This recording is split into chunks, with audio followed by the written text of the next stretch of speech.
Hola, mi nombre es Gladys sin S y me encanta hablar de literatura asiática. Hoy es 1 de abril y me gustaría contaros qué es lo que he leído a lo largo de marzo. Como ya sabéis, a lo largo de todo marzo he estado viajando por Taiwán y bueno, esto ha dificultado un poquito el tema de las lecturas. Eso no quiere decir que no haya leído, creo que he leído a un ritmo bastante normal o habitual en otros meses. Me ha dado mucha pena porque evidentemente como era marzo asiático quería hacer un poco más hincapié en lo que es mi cuenta, en hacer otro tipo de post, pero no me ha dado tanto tiempo. Así que he seguido leyendo al mismo ritmo de siempre y he escogido las lecturas según las sentía. No suelo planificar las lecturas porque cuando termino una lectura me deja cierta resaca lectora y entonces necesito algo para equilibrar, ya sea porque necesito algo más trágico o necesito algo más cómico, más ligero. Entonces, este mes sobre todo he acudido a eBiblio. Para quienes no lo sepan, eBiblio es la plataforma digital de las bibliotecas públicas de España y cada comunidad autónoma tiene la gestión de su propia parte de eBiblio, digamos. Entonces, que yo haya encontrado estos libros en eBiblio no quiere decir que en toda España estén disponibles, pero la cuestión es que podéis solicitarlo. Os animo, de hecho, a que solicitéis estos libros si os apetece leerlos, porque no siempre tenemos por qué gastar en libros y podemos acudir a sitios maravillosos como son las bibliotecas. También os recuerdo que tengo un vídeo en el que hablo de cómo leer literatura asiática sin gastar dinero y os doy un par de opciones además de las bibliotecas y ese vídeo lo podéis encontrar aquí. Empecemos entonces con mis lecturas de marzo. Mis lecturas de marzo se han reducido sobre todo a viajes en tren, viajes en avión, a viajes.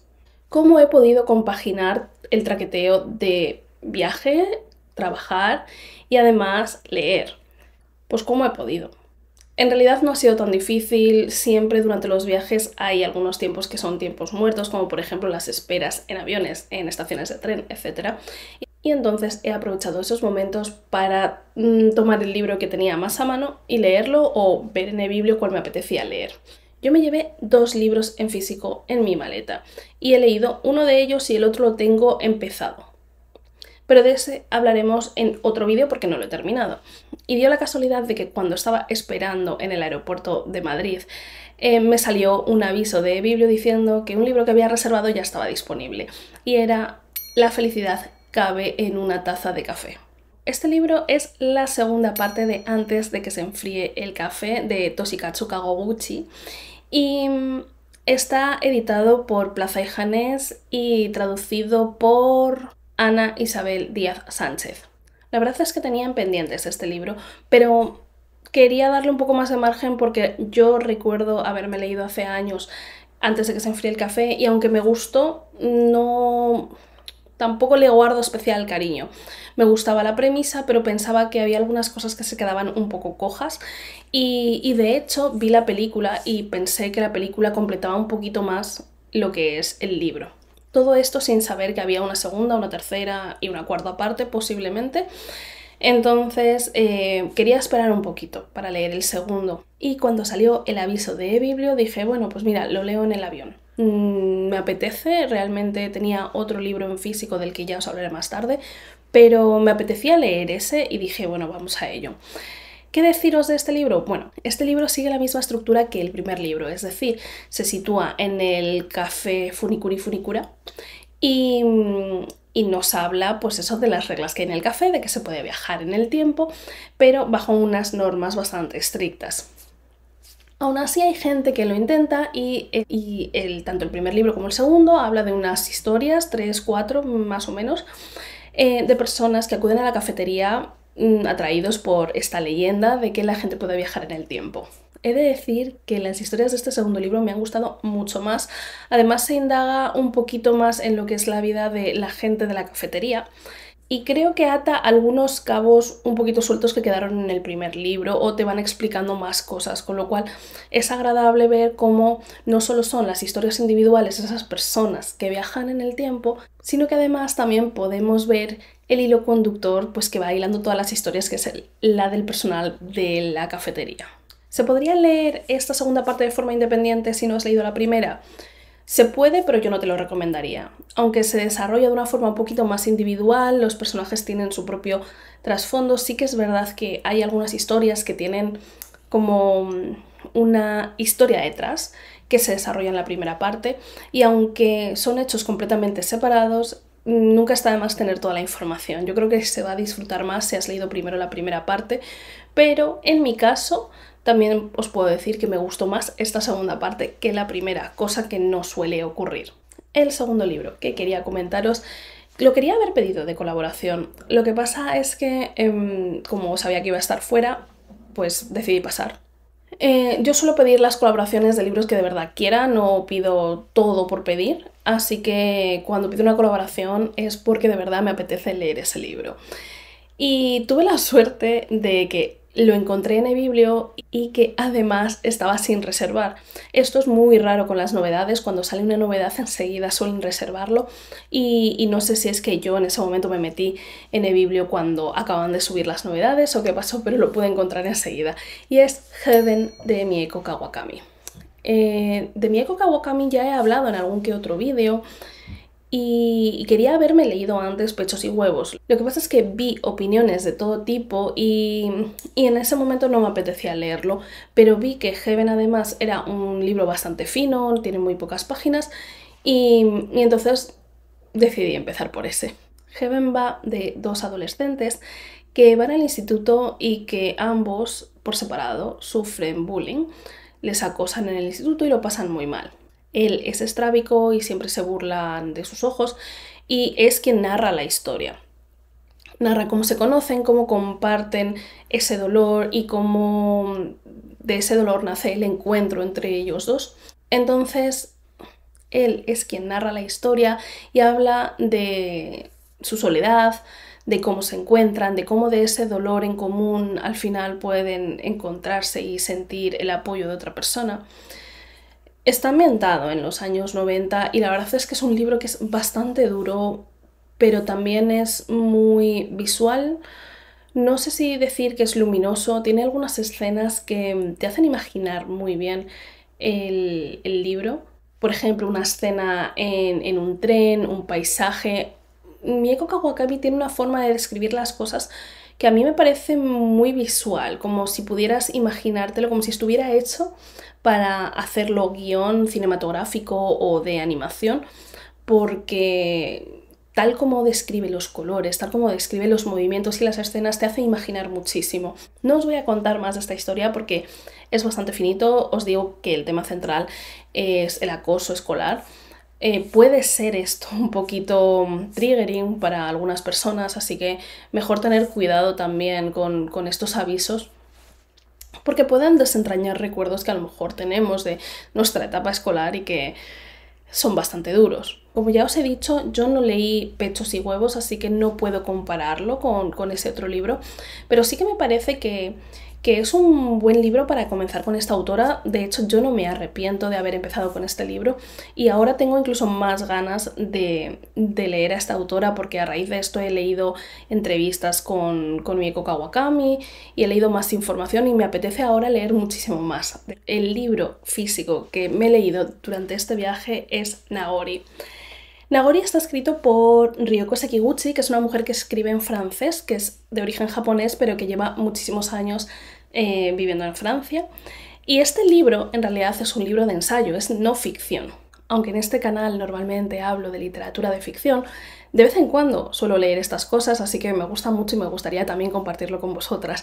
Nagori habla de la nostalgia por la estación que termina.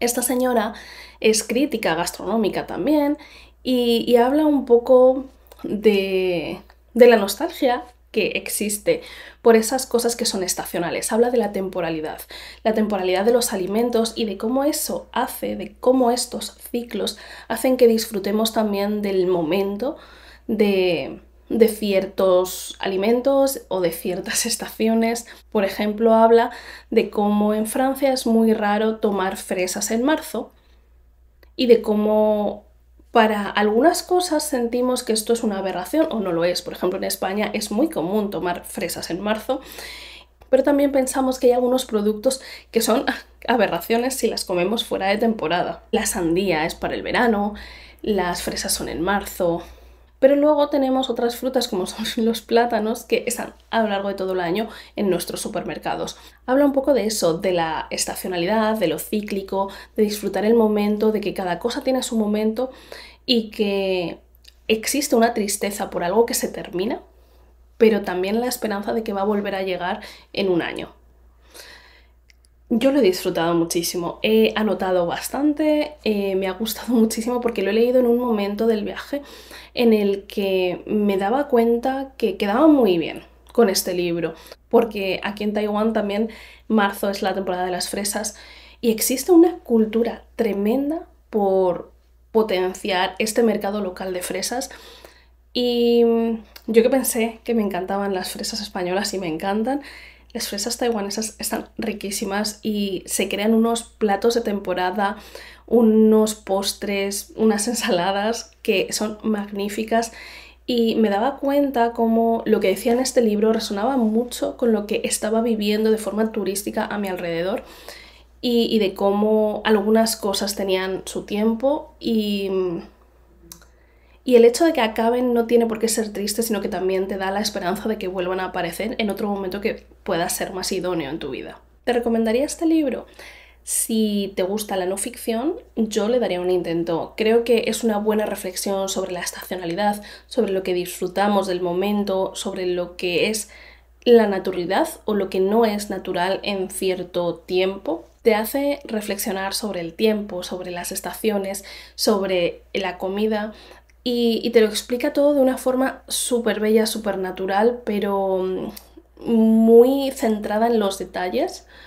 Así que cuando empiezas a leer, te lo empiezas a imaginar todo, te empiezas a imaginar un encuentro con un chef japonés y de cómo utiliza verduras que son de temporada o no.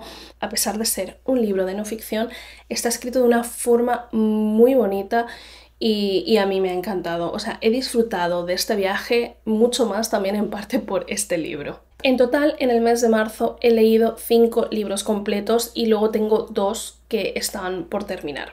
La verdad es que es un ritmo de lectura bastante habitual en mí, suelo leer de 4 a 6 libros al mes y los libros de este mes es verdad que han sido un poquito más finitos, pero los he disfrutado bastante porque tienen que ver con la naturaleza sobre todo, a la naturaleza como lo que hablamos siempre de bosques, entornos naturales, etcétera, pero también la naturaleza humana.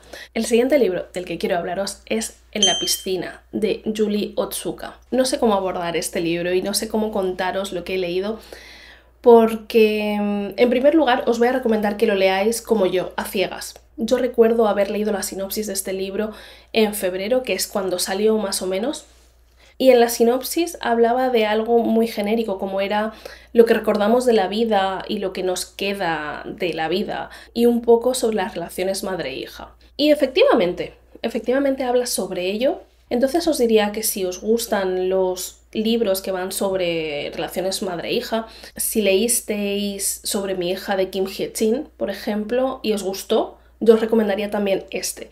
Julie Otsuka es diáspora japonesa y escribió un libro que fue un bestseller que es Buda en el ático. Yo no leí ese libro y de hecho lo tengo pendiente, pero la sinopsis de En la piscina me encandiló y de alguna forma dije, bueno, pues empiezo a leer por este libro. De hecho, me pasó un poquito igual que con Heaven. Lo vi en la biblioteca, vi que no estaba reservado ni nada, que estaba libre y dije, lo leo. Me ha encantado y me ha maravillado de una forma distinta al resto. ¿Por qué? Porque Julie Otsuka tiene una forma de narrar que es maravillosa, simplemente maravillosa. Y diría que además cada capítulo tiene una narración totalmente distinta y un estilo totalmente distinto. Por ejemplo, en los 2 primeros capítulos utiliza una primera persona del plural, siempre utiliza un nosotros, sin darte cuenta de quién es el protagonista, es algo muy coral. Pero luego, poco a poco, se va diluyendo y se va transformando en otra forma de narrar.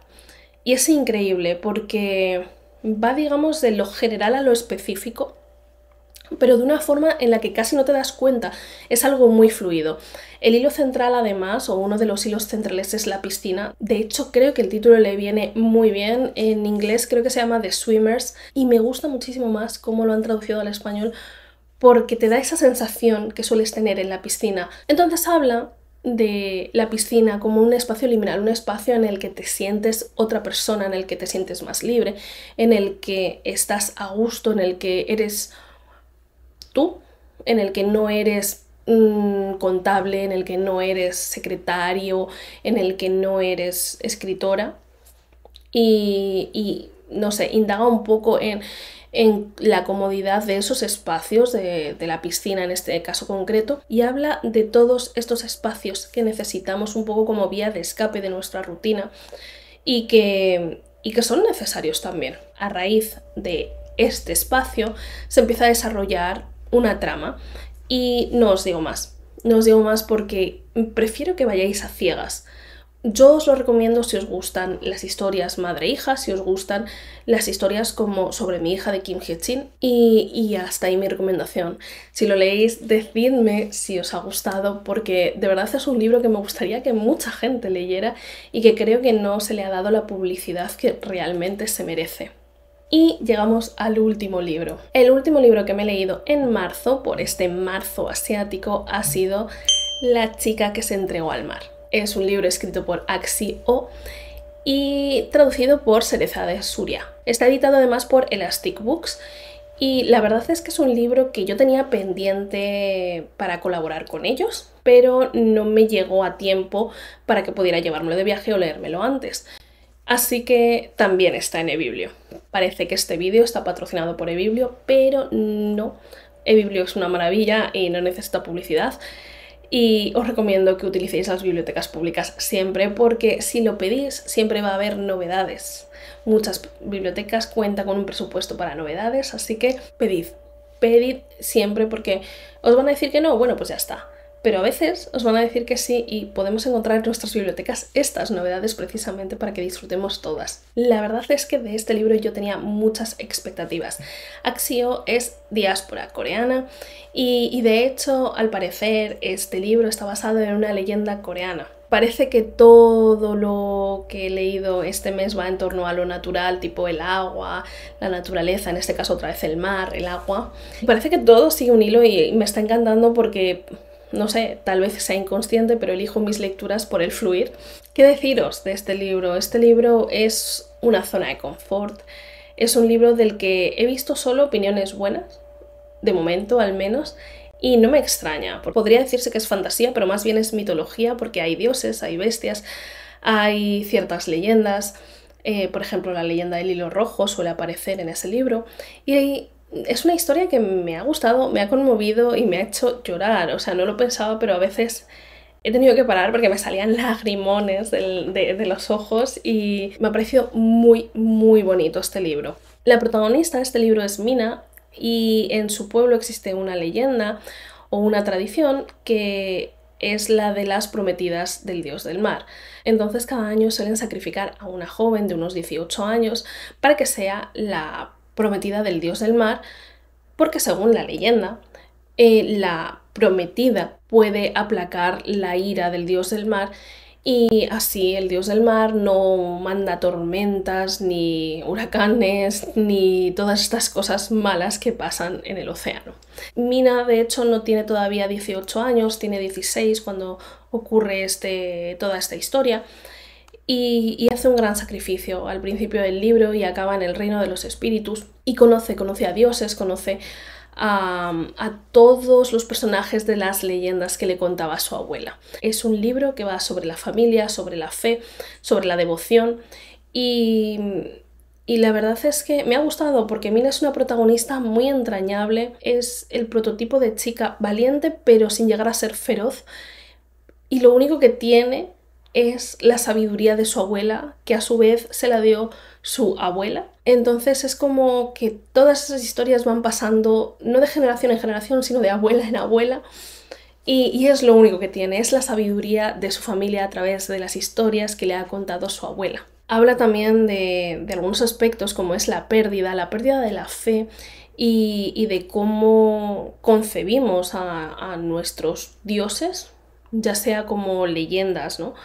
O como una construcción de lo espiritual, y de cómo le otorgamos a los dioses el poder de gestionar nuestras vidas también. Es una historia que también es romántica, pero lo que más define para mí de esta historia es el amor que se tiene por la familia y los sacrificios que se hacen por la familia. A mí me ha gustado, estoy deseando volver a leerlo en papel y de tenerlo porque la cubierta es preciosa.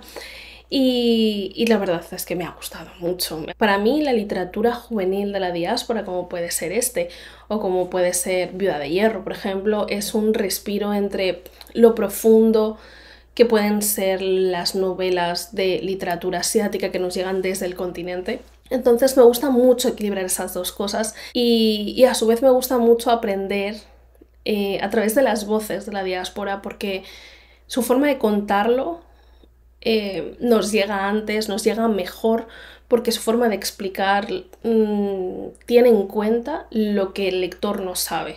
Y no sé, este libro lo leí casi un tirón, porque tiene personajes que son súper entrañables, personajes por los que de verdad sufres muchísimo y lo volvería a leer, desde luego, yo lo volvería a leer, así que os lo recomiendo mucho. Si os gusta la mitología, si os gusta la leyenda del hilo rojo también, leedlo porque es bonito y no sé, si os gusta la literatura juvenil es un libro que tenéis que leer. Y bueno, eso es todo lo que he leído en marzo. Son 5 libros, sobre todo he leído en digital, menos uno, el resto los he leído en digital y estoy muy satisfecha. Estos han sido mis libros del marzo asiático. Me hubiera gustado que hubiera habido algún libro de Asia del Sur o Asia Occidental, pero como en mi canal y en mi cuenta de Instagram marzo asiático es todo el año, porque todo el año leemos literatura asiática, no pasa nada, va a haber mucho más y de hecho la lectura conjunta de abril del Club de Literatura Asiática de Telegram va a ser A la sombra del árbol violeta de Sahar Delihani.